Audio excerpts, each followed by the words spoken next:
Power does what it wants. Power does what it wants.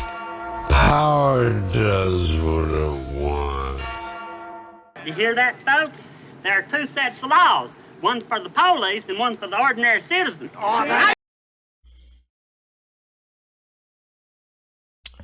Hey guys, Rogue Nation here with you today. Coming to you from the house. Got a special report here. And basically it's cops and prosecutors being cops and prosecutors, as we all know. So basically what we got going on is this young man. He's a new auditor on the scene. I believe his channel is Not the End of Freedom, I believe is the name of his channel. Gentleman's name is Mario Castro.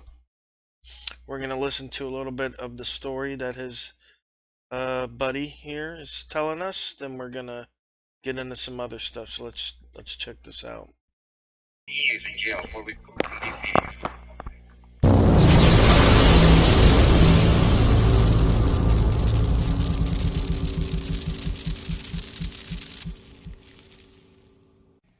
What's up, Hatter fam? Well, our buddy Mario is in jail. He's reached out to me, and here's the situation. He's been going through it with the police. They've been hitting him up with different charges. They really don't like him. They don't like his recording of them. They don't like his not backing down from them. They don't like him. So they have been coming up with new and creative ways to mess with him. Here's the latest one.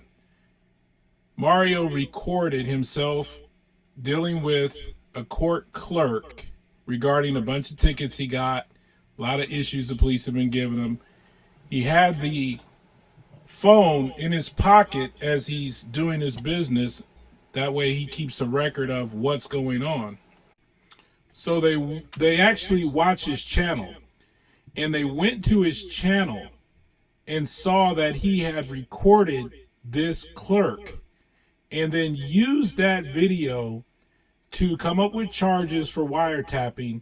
And then the day before he was supposed to go to court, they arrested him just so that would throw him off for the court, thus losing his bail for not showing up for the court date. Oh, they play a dirty game down there in Pennsylvania.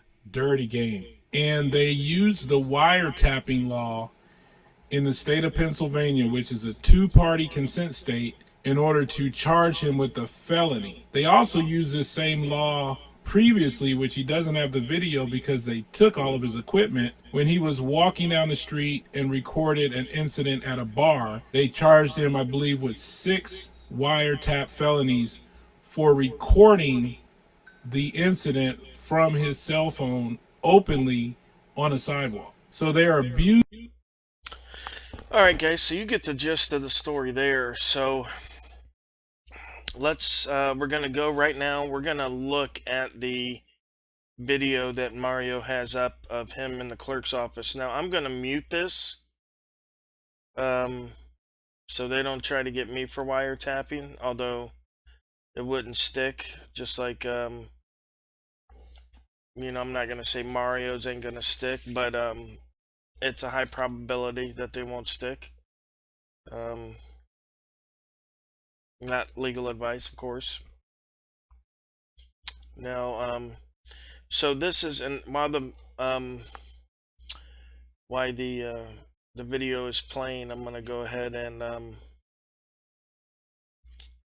you know, talk to you guys about. See, this is a public lobby.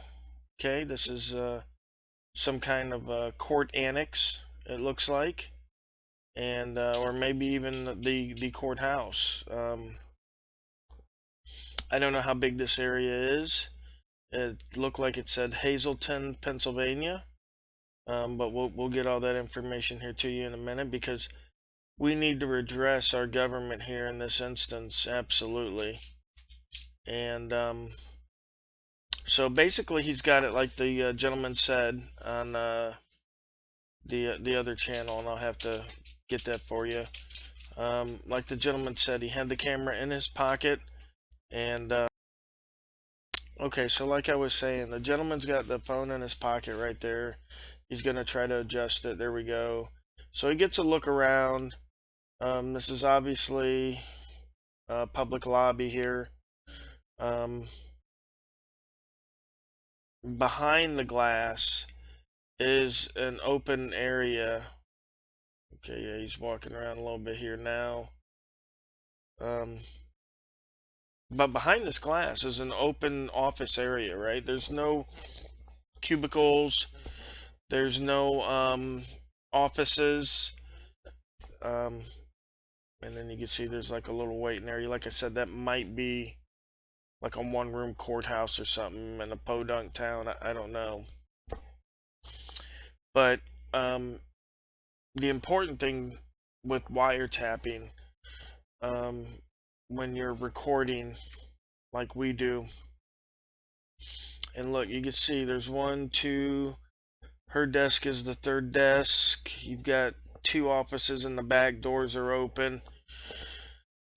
So, and we'll get over the statute. We'll go over the statute and you'll see why I'm pointing this out, how it's such an open area, right? So, and we won't watch but a couple of seconds of this just to see, and this is pretty much what I wanted to see in the video. I just wanted to see where he was, you know, see what was around him. Is he in a private office? You know what I mean? Like, is there some way that, you know, he shouldn't be doing what he's doing? And I mean, honestly, as you guys know, this is perfectly legal activity here. He's videotaping his public servant in the course of their duties. He's not in a restricted access area.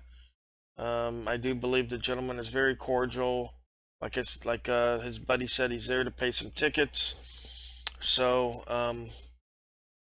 yeah, it just doesn't make sense. Now, let's stop that here. And we're gonna go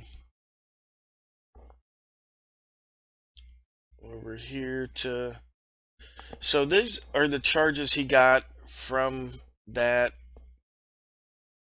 audit right there that you saw. The identification card and the careless driving, I'm not sure what that is or how that plays in. But we're interested in these 2 charges right here. These are the felonies. Intercept communications and criminal use of a communication facility.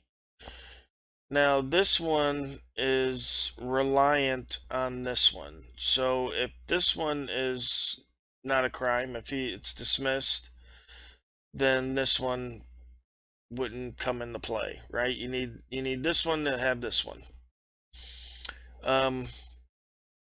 And there's the statute numbers for you guys: 185703-1 and then 187512A. And again, we'll look over some of the stuff here. I do believe I have these pulled up.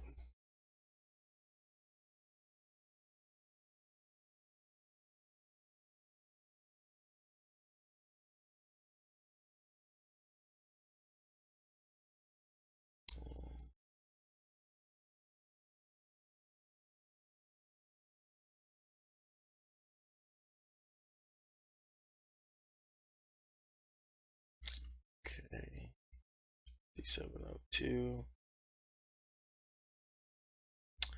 Anyway, what's important, again, for the wiretap statute, let me see what his charges again. 5703. So, we'll go down to 5703.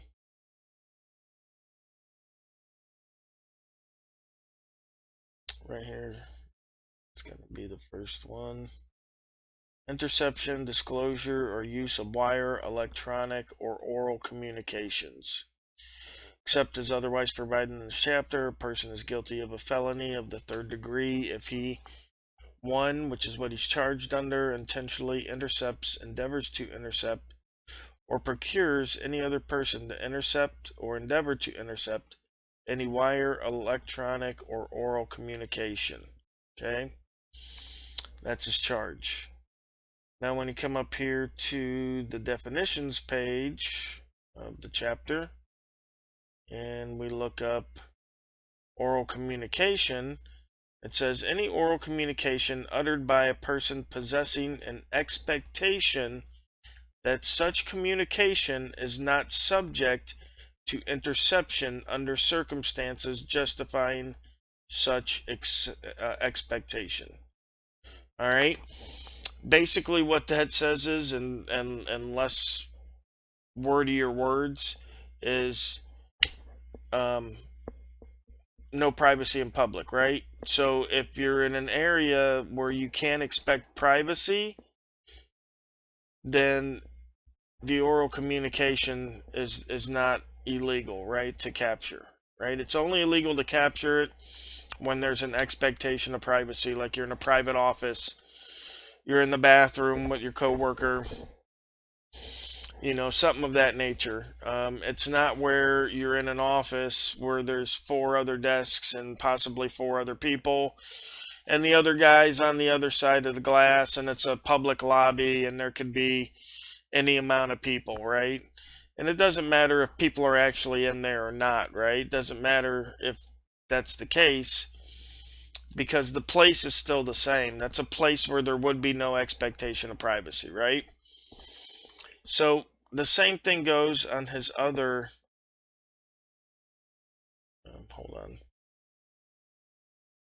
his other charges here. Okay, this is for the standing on the sidewalk charges, that he was outside of a bar, there was an incident happening, he was on the sidewalk and he was recording, and they hit him with these right here. All right, and I don't know how they're stacking charges like this. So when I say stacking charges like this, what I mean is, let's say you get, arrested one night, after the bar, you cursing, yelling, whatever, disorderly conduct, right? And 6 officers are there. They can't each charge you with disorderly conduct, right? You only get 1 disorderly conduct charge, no matter how many officers are there. So there shouldn't be 2 of each of these charges. As you can see, they're on the same date. They'd have to be separate incidents.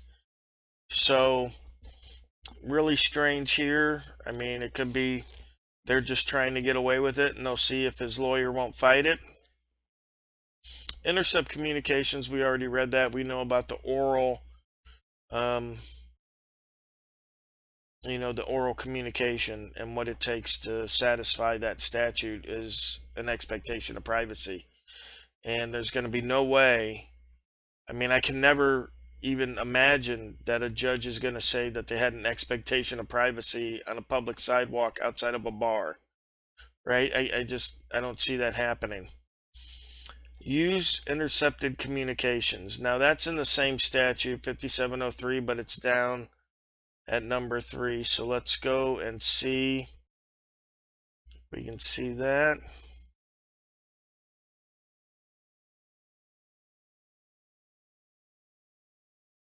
Okay, intentionally uses or endeavors to use the contents of any wire, electronic, or oral communication.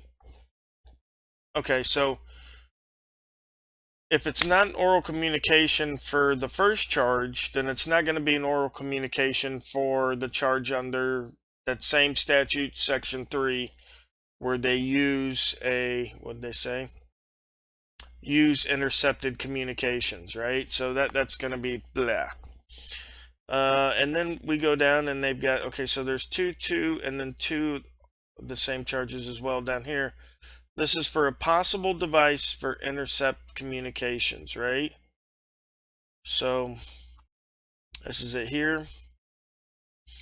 Except as otherwise specifically provided in this section 5706, relating to exceptions to prohibitions in possession, sale, distribution, manufacture, or advertisement of electronic, mechanical, or other devices, a person is guilty of a felony of the 3rd degree if he does any of the following: intentionally possesses an electronic, mechanical, or other device knowing or having reason to know that the design of such device renders it primarily useful for the purpose of the serendipitous, or I can't pronounce it.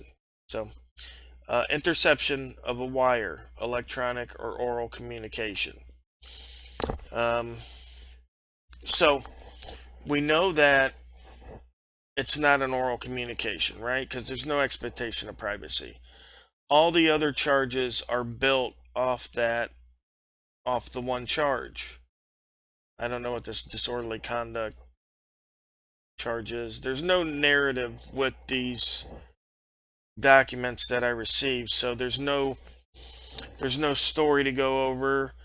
For these charges here, there's no video to accompany it, so I can't say, if I think this gentleman was disorderly.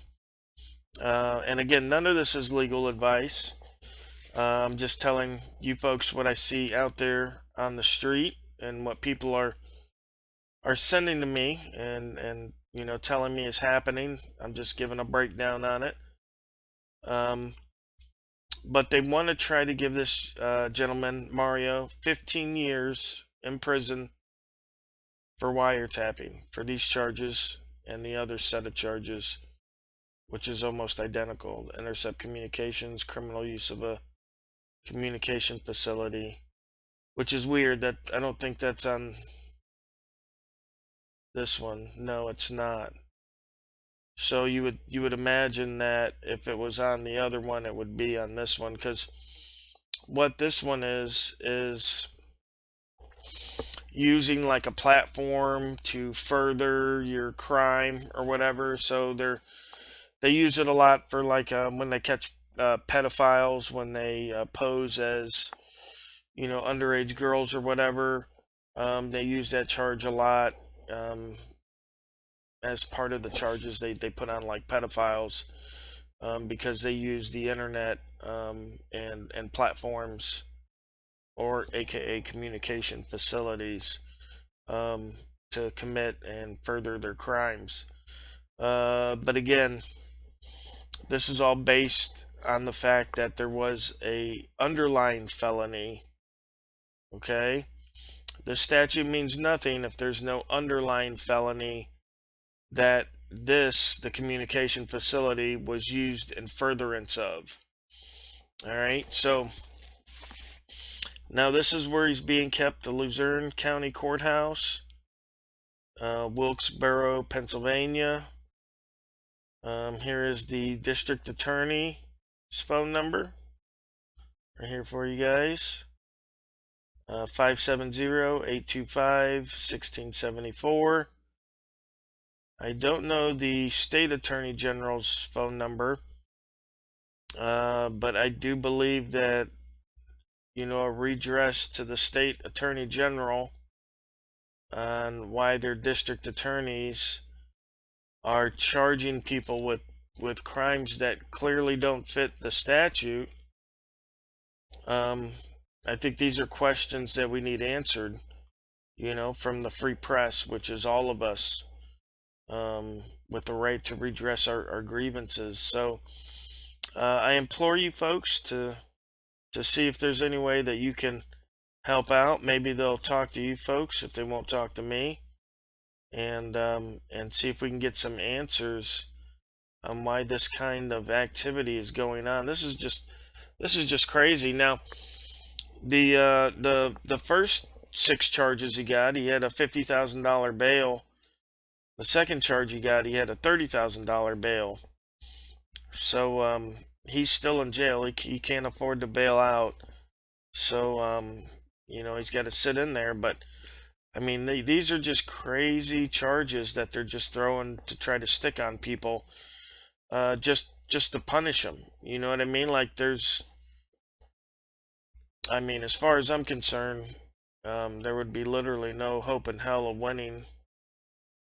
Again, this isn't legal advice to Mario, because he's obviously in jail and can't see the video, or anyone else. But in a hypothetical situation, I would feel good about having these charges on me. Not feel good, but I would feel good about my chances having these charges on me. So that's all I wanted to talk to you guys about tonight was, you know, this new auditor, 15 years, 7, looks like 8 wiretapping charges, you know, or connected to wiretapping charges for recording in public. So, craziness, just literally craziness. So guys, go over and check out his channel. Again, see if you can, obviously he's not out, so he can't communicate with you guys, but, you know, see if the district attorney or the attorney general have anything to say on this situation. And if you get any information, just pass along to me and I'll update everybody through my community tab. But yeah, we'll be keeping a close eye on this one. So, all right, guys, thanks again. We'll see you soon.